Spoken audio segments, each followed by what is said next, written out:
Welcome to the Managing the Smart Mind podcast with your host, Coach Kramer.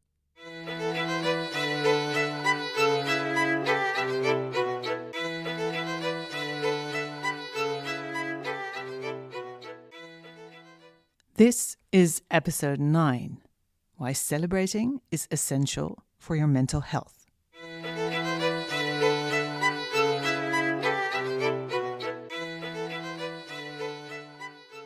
Hey, smart human. I am recording this podcast on King's Day, which is when the entirety of Holland has a fun day to party.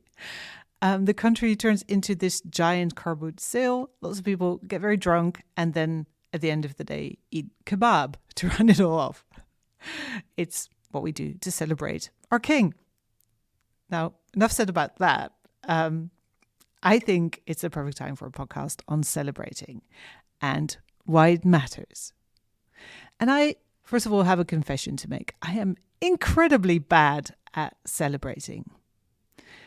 When I achieve something, whether it's big or small, my brain, if I don't manage it well, immediately moves on to the next thing, the next hurdle, the next puzzle, the next challenge, whatever it is. My brain doesn't even consider pausing. And that, sadly, isn't all it does. It also manages to turn most achievements into something that doesn't really count, isn't really a big thing. Created a podcast episode that got lots of downloads? Probably a fluke. Got invited to speak at an important event? I guess I got lucky. Or even more fun, I'll decide that this success or achievement that I, only a week ago, would have considered massive isn't really meaningful at all. Because, let's face it, was it really that hard? So, not only do I actively ignore my achievements, I also tend to downplay them. And many smart humans, like you and me, do the same. And we may even consider it distasteful when other people do celebrate their success. Or silly, because viewed from the total perspective vortex, aren't our personal achievements completely negligible? Well, yes and no. As always, context is everything. Yes, viewed in the entirety of space-time, you getting up to go on a morning run may not even be a blip. But viewed from your perspective and those around you, it could be massive. And even if it's not massive, but small, it matters. So why do our brains have a bias towards ignoring what we got done, let alone celebrating it? Well, here are a couple of reasons. First off, there is the omnipresent bias towards the negative. The constant scanning for dangerous pattern interrupts that we inherited from our ancestors who had to worry about wild beasts and so on. Check. But in addition to that, there are influences like patriarchal or cultural programming, maybe traumatic experiences, maybe impatience, restlessness. Hey, my fellow ADHD brains, I see you. Maybe there's perfectionism involved, compare and despair, and there can be many, many more. All of these I'm going to cover in later podcast episodes, but suffice to say for now that whatever the reason you're not celebrating success, valid as it may be, it is essential that you start doing it. Because it is a very, very bad habit. I'm serious. I'd say it's almost as bad as not brushing your teeth on a regular basis. I hope I don't need to add that. Why? Because it is one of the worst ways in which you can sabotage yourself. If you don't celebrate success, you don't build something which is essential to living a fulfilling, expanding life. Confidence.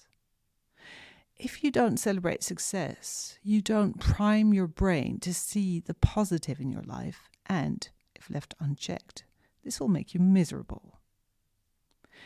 If you don't celebrate success, you will perpetuate the feeling that you're never doing enough, never achieving enough. You'll feel like you never are enough. You will never learn to confidently rest in being an amazing, badass human being. You will never learn to luxuriate in the crazy shit you're already doing whilst on this planet. It's exhausting, it's no fun, and it's painful. Think about children, how we cheer them on when they're learning something new, like walking. We cheer them on and we also applaud every attempt they make. I'm going to say that again because I really want it to sink in. We cheer them on and applaud every attempt they make. We celebrate not just what they succeed at, we celebrate that they're trying. Wow. I mean, now think about how you treat yourself on a daily basis. Are you cheering yourself on? Do you celebrate everything, including the fact that you're trying shit? I'm guessing you aren't. And that's one of the reasons doing things feels crap and exhausting and a never-ending form of torture devised by Greek gods. So in order to have a more fun and fulfilling life, you have to start celebrating. And I know, your brain may bristle at this. You may think, I'm not a 1-year-old learning to walk. This is insane. I can't be that kind of cheerleader for myself. The whole idea is ridiculous. But isn't it just as ridiculous as what you're doing right now? Finding all the ways in which you're falling short, chastising yourself for not being perfect, not doing it fast enough, for not being where you want to be already. Exactly. You're just being an arsehole to yourself. Why not be nice instead? You don't have to bring pom-poms or be loud. You can actually be quiet and kind. Instead of shouting, wow, that's amazing, look at you go, which may be hard for your brain, personality, cultural background, you can find something that does ring true to you. That is something you could possibly utter. Something like, I love that you were willing to try that. You do not need to channel Tony Robbins. You need to channel your own most loving, kindest self. And then start celebrating from that place. Which brings me to my second point about celebrating. This also took me a while to figure out. I thought celebrating meant throwing a party, being with lots of people, drinking alcohol, etc. My definition was, let's say, rather limited, which meant that I, with my autistic brain and utter dislike of crowds, felt zero attraction to the whole concept of celebration. It just seemed a big ploy to sell more champagne, amongst other things. But again, you get to celebrate in a way that works for you. You don't need to go to Michelin-starred restaurants, although you totally could. Other people do not need to be involved. Balloons need not be inflated. I have so many thoughts about balloons, but that's a different story. Your celebration could just be you at your desk, smiling as you take yet another step towards friendly world domination. Again, this is where we need to let go of so much cultural conditioning. A celebration isn't a reward. It doesn't need to be loud. It's just you marking the fact that you have done something you're proud of and owning that. Another day without alcohol, writing an article, setting a boundary. If you start celebrating everything, including the small stuff, your confidence will grow like crazy. You will start focusing on what you can do, and that will have a dramatic impact, not just on how you feel right now, but also on your future. I want you to really try this. After listening to this podcast, take 5 minutes to write down at least 10 things you want to celebrate about the past week. Here are some of mine to get you going. Asking for advice. Going on my 138th consecutive daily walk. By the way, I do think that's massive. Massively impressive and consistent. Getting more podcast downloads than ever before. doing my taxes, reading on the sofa with my daughter for over an hour, advocating for my mum in her nursing home, getting hired by a big consultancy firm, thinking of a new concept to teach my clients, doing the dishes in my office every single day, taking time out to draw and play with paint. Does it come natural to me to celebrate all that? Hell no.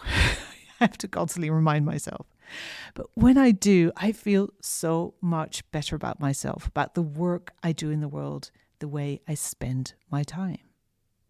So start celebrating your way. Become your own cheerleader in your own unique style. And seriously, get a coach. I can help you make this shift so much faster than you can on your own.